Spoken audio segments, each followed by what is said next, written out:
Have you ever wondered how you're able to kick a soccer ball? These activities and every movement that takes place in your body are caused by muscle contraction. This muscle contraction can take place anywhere from this fish to this bunny. Everything uses this muscle contraction. But how does this actually work? The process of muscle contraction occurs way down deep inside your muscles in a tiny thread-like cell called a muscle fiber. I'm going to use a single strand of spaghetti to represent this cell or muscle fiber. Each one of these muscle fibers is surrounded by a thin membrane called the epimysium, which would be the outer layer of this piece of spaghetti. Next, if you put many of these fibers together, you get what is called a fascicle or a bundle of muscle fibers. So, I put all these spaghetti strands together to get my fascicle. Here's my fascicle. The bundle of muscle fibers is also wrapped in a membrane, this membrane right here, which I will use with saran wrap, that is called the perimysium.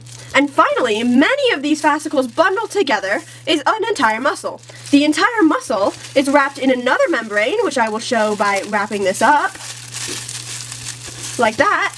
And this last outer membrane right here is called the endomysium. So, remember that first piece of spaghetti? Inside the spaghetti there are many sections called sarcomeres. This is where the sliding filament theory takes place.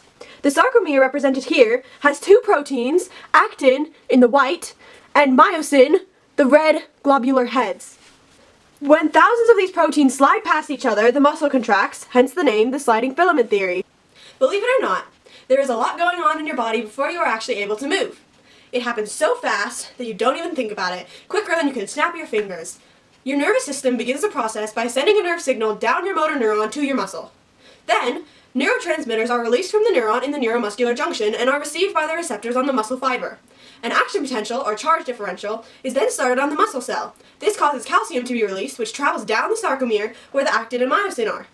Make sure you drink lots of milk. Without the milk, you wouldn't have any calcium for your muscles to contract.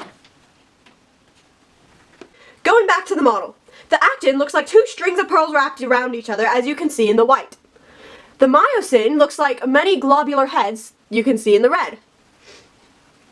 The calcium attaches to the troponin molecules on the actin. The troponin is these white molecules that are attached to the actin and the tropomyosin. When the calcium attaches, it allows the tropomyosin, the silver pipe cleaner that wraps around the actin, to move out of the way and reveal the myosin binding sites. Now the myosin heads bind to the actin. A power stroke occurs, which looks like this.